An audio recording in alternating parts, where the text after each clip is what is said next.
54 বছর যারা রাজনীতি করেছি তারা জাতিকে দিতে পারেনি। আমরা লুণ্ঠন করেছি, হিপোক্রেসি করেছি। বাছাই করছি সৎ, যোগ্য এবং সাহসী লোক যারা সংসদে যে কোনো ফ্যাসিবাদ আইন প্রতিষ্ঠার বিরুদ্ধে প্রচন্ড ভাবে লড়াই করে পার্লামেন্ট থেকে প্রয়োজনে বেরিয়ে আসতে পারবে, সেই রকম লোক আমরা খুঁজে বেড়াচ্ছি। এই দল সর্বপ্রথম ঘোষণা করেছে অবশ্যই অন্তত 5 জন যারা রেমিটেন্স যোদ্ধা, যাদের কারণে এই ফ্যাসিস্ট হাসিনার পলায়নের পর ধ্বংস করে যে অর্থনীতিকে দাঁড়া করতে পেরেছে প্রবাসীদের অর্থে, সেই প্রবাসীদের মধ্যে থেকে অবশ্যই 5 জনকে অন্তত সংসদে রাখতে হবে তাদের প্রতিনিধি হিসাবে।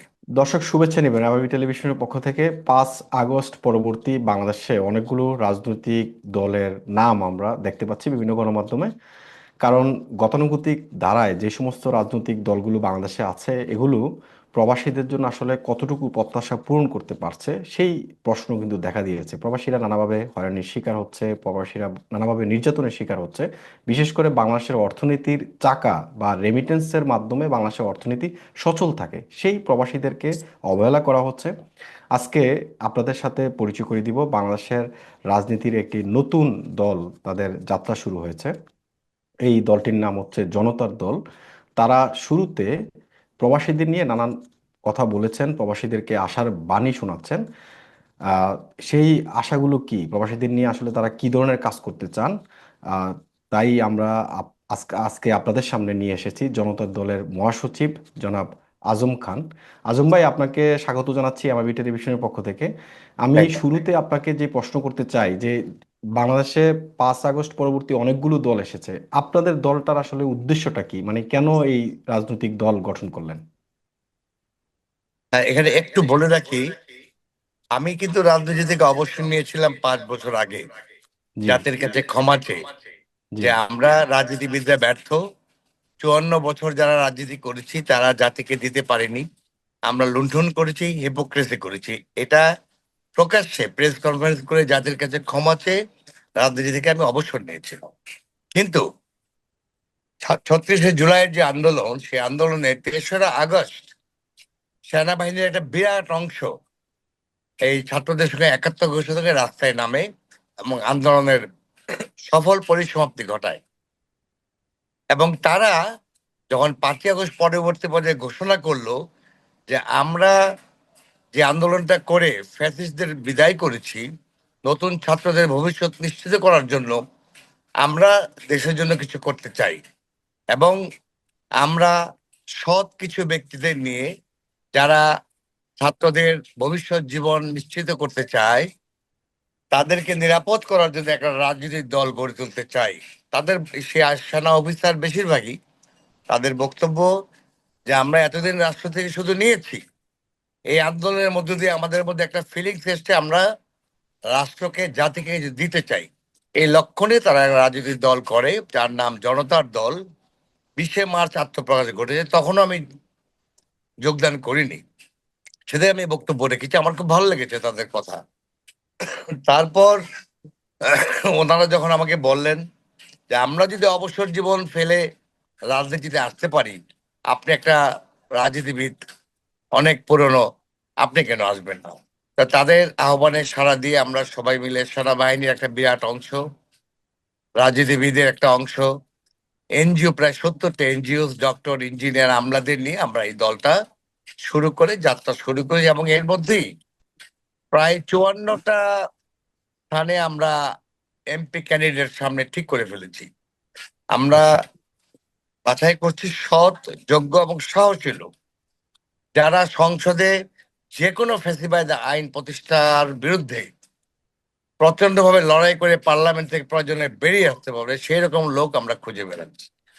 এবং আরো ভালো লেগেছে যে এই দল সর্বপ্রথম ঘোষণা করেছে অবশ্যই অন্তত 5 জন যারা রেমিটেন্স যোদ্ধা, যাদের কারণে এই ফ্যাসিস্ট হাসিনার পলায়নের পর ধ্বংস করে যে অর্থনীতিকে দাঁড়া করতে পেরেছে প্রবাসীদের অর্থে, সেই প্রবাসীদের মধ্যে থেকে অবশ্যই 5 জনকে অন্তত সংসদে রাখতে হবে তাদের প্রতিনিধি হিসাবে। এটা কি সংরক্ষিত আসনে তাদেরকে রাখতে চাচ্ছেন আপনারা? আমাদের দাবি যে সংরক্ষিত, কারণ ওখানে ভোটাভুটি যদি ঐক্যবদ্ধ হয় তাহলে সংরক্ষিত। 1,30,00,000 প্রবাসী ঐক্যবদ্ধ হলে সংরক্ষিত আমরা দিতে পারবো। আর যদি তাদের মধ্যে দ্বিধাদ্বন্দ্ব থাকে তাহলে ওখানে আমরা প্রবাসীদের 5 জনের বা 10 জন 20 জন দাঁড়ালো, সেই ভোটও হতে পারে। সেটা আমরা পর্যায়ক্রমে সমস্ত রাজনৈতিক দল মিলে একটা ঐক্যমতের সৃষ্টির চেষ্টা করব। আচ্ছা, আপনি যেটা বলছিলেন যে আপনাদের এই দলে ইতিমধ্যে আহ, সাবেক সেনা কর্মকর্তারা যুক্ত আছেন, বিভিন্ন এনজিও, ডাক্তার, ইঞ্জিনিয়াররা যুক্ত আছেন, তাদেরকে সমন্বিত করলেন কিভাবে আপনারা?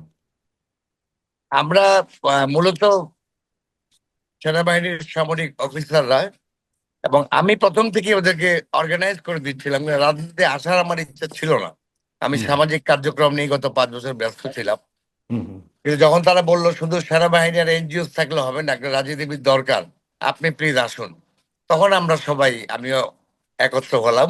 তবে আমি বললাম যে ন্যায়ের পক্ষে কোনো আপোষ তারা করবে না, এই শর্তে আমরা সবাই ঐক্যবদ্ধভাবে জনতার দলকে এগিয়ে যাচ্ছি। এবং আপনারা লক্ষ্য করেছেন, যেদিন আওয়ামী লীগকে ব্যান করা হয় সেদিন সামরিক অফিসার সহ আমরা বেশ কিছু নেতৃবৃন্দ মিছিল করে শাহবাগে একাত্ম ঘোষণা করেছি, এবং ওই দিন রাতেই আওয়ামী লীগকে নিষিদ্ধ ঘোষণা করা হয় তাদের কার্যক্রমকে। আচ্ছা, আমি অফ দ্য রেকর্ড আপনাদের দলের একজন সিনিয়র সেনা কর্মকর্তার সাথে যখন আমার ফোনে কথা হয়েছিল, তিনি বলছিলেন যে যে আপনি যে সংরক্ষিত আসনের কথা বলছেন, এর বাইরেও প্রবাসীদের নিয়ে আপনাদের আরো কিছু উদ্যোগ রয়েছে, যে এয়ারপোর্টে যে হয়রানির কথা বলা হচ্ছে, এগুলোকে কিভাবে আপনারা সামনের দিকে এগুলো নিয়ে কথা বলবেন বা এগুলো নিয়ে কাজ করবেন, এই বিষয়ে যদি একটু বলতেন না, তাহলে। অলরেডি এই যে 1,30,00,000 প্রবাসী, তারা কিন্তু আসলে তীর্থের কাকের মতো চেয়েছিল আগের বিগত সরকারের আমলেও, নানান দাবি দাওয়া ছিল, এগুলো পূরণ হয়নি কখনোই। আপনারা যে সেটা পূরণ করবেন বা আপনারা যে লক্ষ্যে কাজ করবেন, এটা আসলে কতটুকু প্রতিশ্রুতিবদ্ধ আপনারা? না, আমরা ইতিমধ্যে কাজ শুরু করেছি। কারণ গত কিছুদিন আগে আমার এলাকারই একজন রাত 3টায় এয়ারপোর্ট থেকে যাচ্ছিল প্রায় 40 লক্ষ টাকার ক্যাশ এবং মালামাল সহ, 40 লাখ টাকার মালামালে তাকে মেরে সবকিছু নিয়ে যায়। তখন আমরা ও, আরো সিরিয়াস হই যে না, আমাদের জনতার দলের শুধু পার্লামেন্টে যেতে হবে, এমপি হতে হবে, মন্ত্রী হবে, এটা নয়, এখন থেকে আমরা কাজ করতে চাই। এবং অলরেডি আমাদের টিম রেডি হয়ে গেছে, প্রবাসীরা আমাদের জানাবে, রংপুর হোক, বরিশাল হোক, যেখানে হোক, আমরা পৌঁছিয়ে দেবো তাদেরকে এয়ারপোর্ট থেকে। আবার বাসা থেকে এয়ারপোর্টে প্লেনে উঠিয়ে দেওয়া পর্যন্ত আমাদের দায়িত্ব। সেই ক্রাইসিস টিম আর্মিদের নিয়ন্ত্রণের দ্বারা আমরা এটা প্রতিষ্ঠা করেছি। এবং আগামী 23-24 সম্ভবত বসুন্ধরা কনভেনশন হলে প্রায় 1,500 ছাত্র ছাত্রী এবং ট্রেন্ড আর্মি অফিসারদের সহ আমরা একটা সেমিনার করছি, যেখানে যে কোনো ভারতীয় আধিপত্যবাদ বা দেশের যে কোনো দুর্যোগে, ঝড়, জলোচ্ছ্বাস, বন্যায় যেন একটা আর্মির মতো একটা টিম তৈরি করতে পারি সশস্ত্র মৌলিক প্রশিক্ষণের মাধ্যমে, সেটাও আমরা ইনশাল্লাহ 23-24-এর মধ্যে আশা করি শুরু করতে পারবো। জি। এটা একটা ব্যতিক্রমী রাজনৈতিক দল। জি জি, এইটা খুবই ভালো উদ্যোগ যদি আপনারা এই কাজটা করতে পারেন।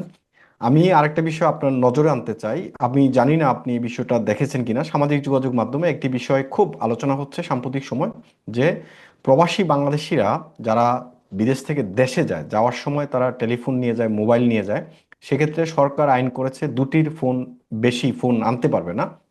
এ বিষয়ে দেখলাম একজন আহ, বিমানবন্দরের একজন কর্মকর্তা, তিনি নানাভাবে প্রবাসীদেরকে হয়রানি করছেন। এই বিষয়ে কথা বলার জন্য আমাকে বিভিন্ন দেশ থেকে প্রবাসী বাংলাদেশিরা অনুরোধ করেছেন।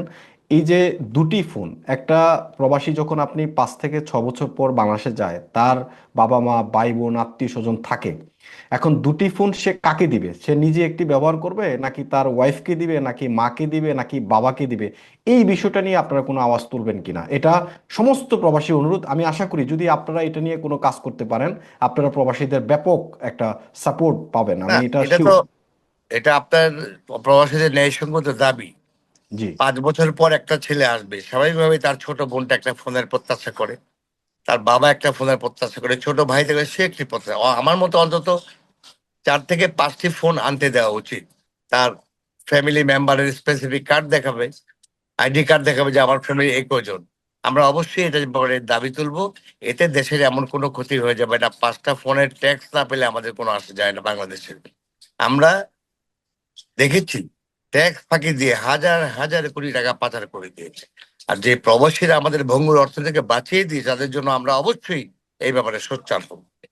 জি, আপনার কাছে এটা আমার হার্ডলি রিকোয়েস্ট, আপনারা যেহেতু একটা নতুন রাজনৈতিক দল আবির্ভূত হয়েছেন, আপনারা যেহেতু বিভিন্ন শ্রেণী পেশার মানুষ আপনাদের সাথে জি, সম্পৃক্ত আছে, প্রবাসীদেরকে সম্পৃক্ত করার আপনাদের ইচ্ছা আছে, প্রবাসীদের একটা মৌলিক দাবি যে মিনিমাম থেকে 6টি ফোন যেন প্রবাসীরা নিতে পারে, আপনারা সেটা আওয়াজ তুলবেন, এই বিষয়ে আপনারা কাজ করবেন। প্রবাসীদের উদ্দেশ্যে আপনার সর্বশেষ কি বক্তব্য আছে?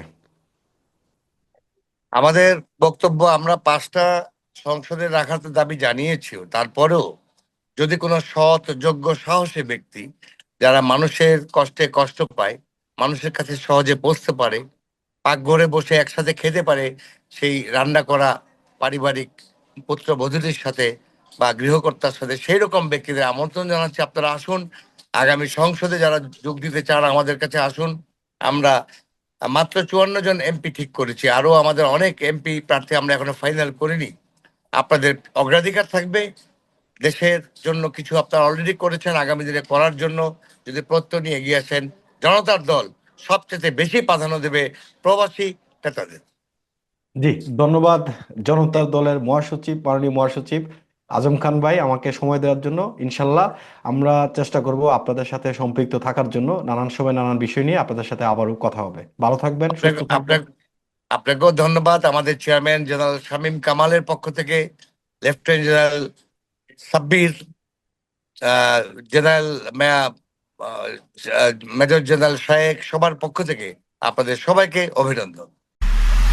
এমআইবি সংবাদ ও সংবাদ সংশ্লিষ্ট অনুষ্ঠান দেখতে ভিজিট করুন www.mibtelevision.tv ও facebook.com/mibtelevision.tv এবং সাবস্ক্রাইব করুন youtube.com/mibtelevision এ। এমআইবি টেলিভিশন, সত্য খবর, সঠিক খবর।